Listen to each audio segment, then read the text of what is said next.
closed captioning, and audio descriptions soon to be added.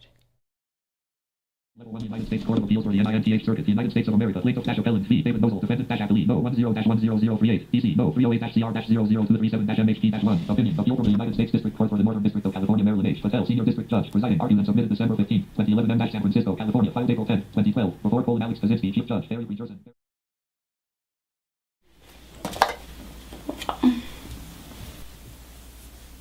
We saw the Glass Menagerie, Tennessee Williams play.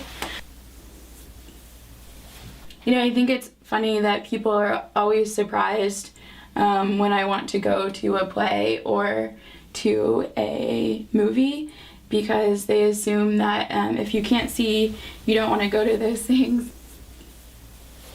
So my vision loss has been a very long process. I woke up one morning and I was putting on eyeliner, and I looked in the mirror and realized that I couldn't see with my left eye, my right eye. And so I covered up my right eye and looked straight forward, and the whole center was black. I definitely can see some things if I look in different directions. So if I look straight on, like if I'm looking straight at my face, I can't see, it's just black. I can see things in the periphery of my vision. I tend to have outfits that are like already put together, so I don't have to do it myself. So, you know, I have like a sweater with a shirt underneath it already. So I tend to have like outfits already set up, so I don't have to do a lot of looking.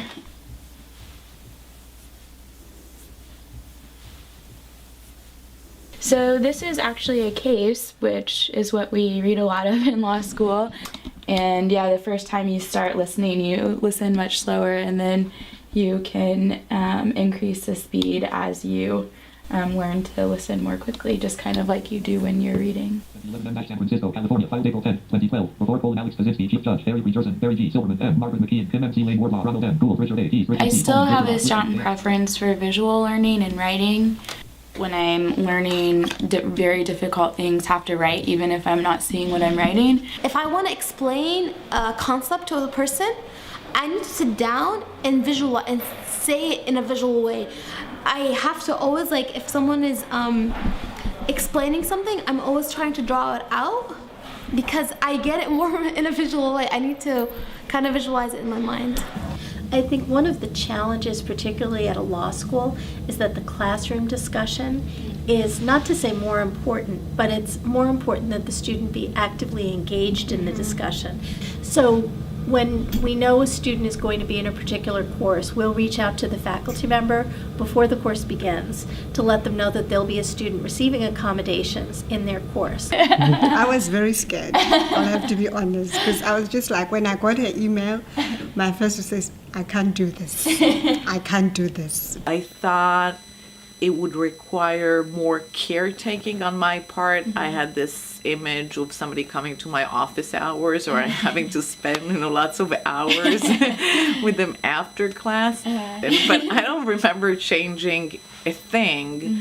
And what struck me was that you didn't seem to require any change. It doesn't seem to be disruptive educationally.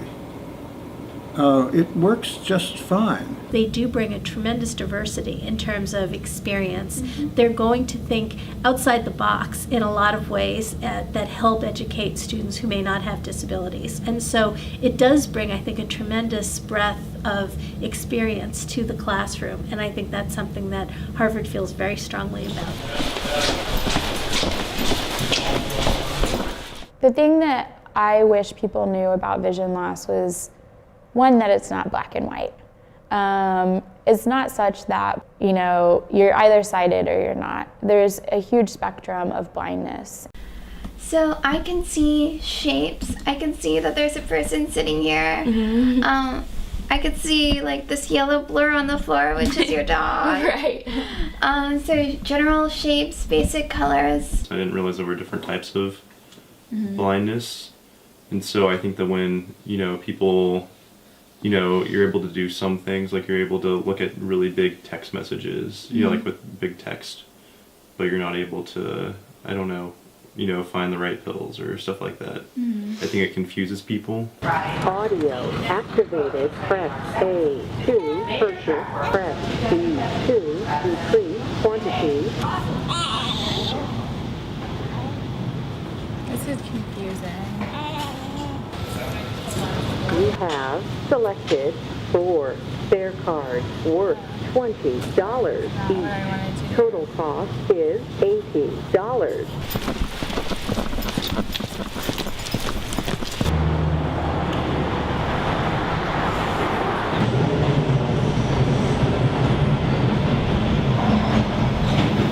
I think overall you have probably accepted things quicker than at least your mom and I have. I think most parents, if you gave them diseases or conditions that they would like their children to avoid or not have, I'm sure being blind or significant vision loss would be very close to the top of the list.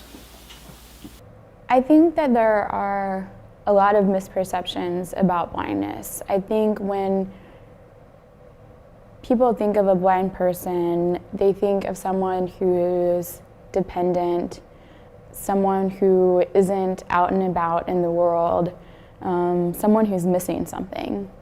And that's not how I perceive my life. A friend of mine just defended her PhD, and her focus was on how disability contributes to happiness. And there was a study comparing lottery winners with people with spinal cord injury. And it found that actually people with spinal cord injury were happier on average. If you're faced with a serious life challenge, it brings out certain emotions and it brings out certain coping skills that, if you use them effectively, make you happier and in general in life. And I think that challenges and struggles and change helps someone figure out who they are. So I don't think, as far as who I am as a person, I have changed a lot. How I do things has changed significantly.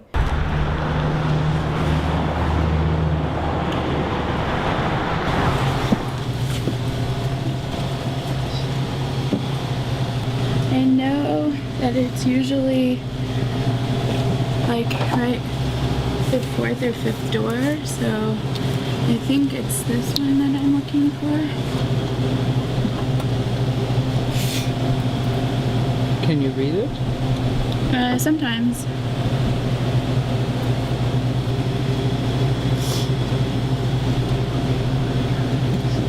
Not sure what flavors these are, so I'll probably ask them when I get up there. We've talked about this, you know, not with you, but I mean, among, like, I've talked to Mom or Dad, and we're like, you know, she can be such a pain in the ass. But if she weren't, she wouldn't make it. Illness or any sort of thing like vision loss or change teaches you to fight because you aren't on equal grounds as everyone else.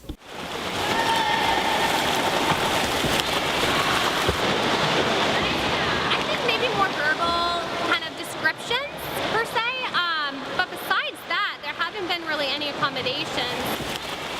Kristen's actually one of the hardest swimmers that I have here. She's usually in the water before everyone. She usually hits the wall before everyone, and she's fantastic. I always used exercise as an outlet for stress. I wasn't a person who wanted to talk about things or go to a counselor. I was a person who wanted to go to the gym and box. And so last year, I started to explore ways that I could exercise with vision loss. You had said that you wanted, well, you had told me on a number of occasions that you really miss riding. That's one thing we really had fun doing, but you couldn't ride by yourself. So that's when we decided we'll do a tandem. Yeah, so we're going to do the half marathon. This is Megan, and she's my good friend, and she's also serving as my guide for the race today. So this is the rope that we'll use. And she'll probably also tell me like if there's a hole in the road or if we need to go to the left or to the right. And then we'll also use this to trip people so we can get in front of them. We're just trying to finish. That's all. It's going to be good and have fun. Yes.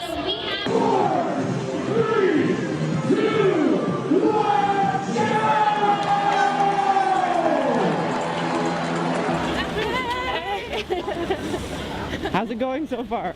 Slow.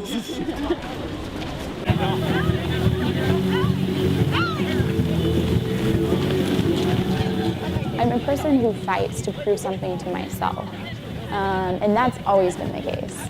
It makes me happy to know that I can do all the things that I did before. And so I have extra joy now when I do them because there was a time that I couldn't do them.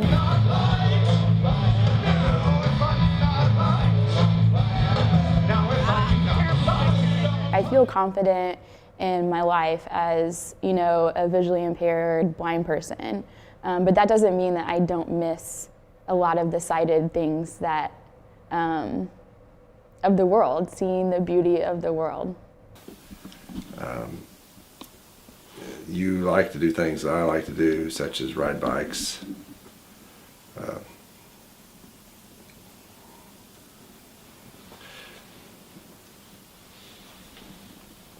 And when we were riding in Lake Tahoe together on a tandem ride around the lake, and you know, I realized how beautiful it was. But you couldn't see it the way I did. You know, there are sunsets that are beautiful, and there are lakes, and there are mountains, and I sense those things. And because we live in this sighted world, you know, there are moments where I wish I could see.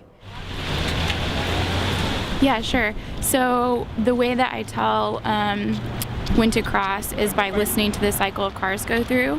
So I'll wait until I hear a complete cycle, and I'll wait until the car on my left stops, the car is going parallel, start going, and then I'll know that I have the light and give her the command to go. She has to be very close all the time. She's devoted to Kristen. Zoe, I think, gave me dignity. My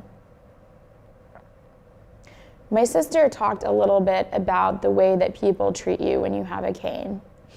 And that is, they scatter, they move out of the way, or they tap you on the shoulder and talk loud to you like you can't hear. The only reason I don't like it is because I hate the way that other people treat you.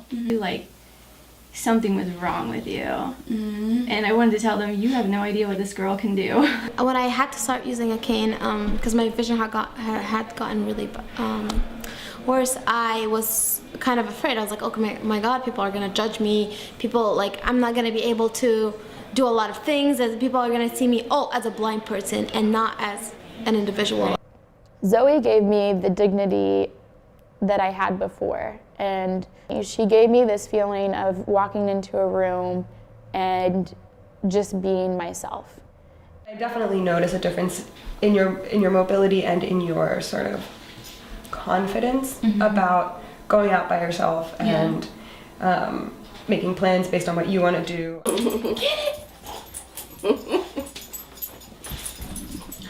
She is a dog that everyone can learn a lot from.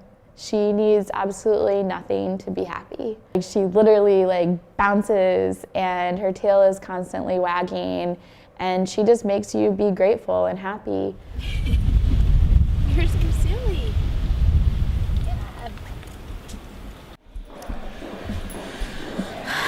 I wish people would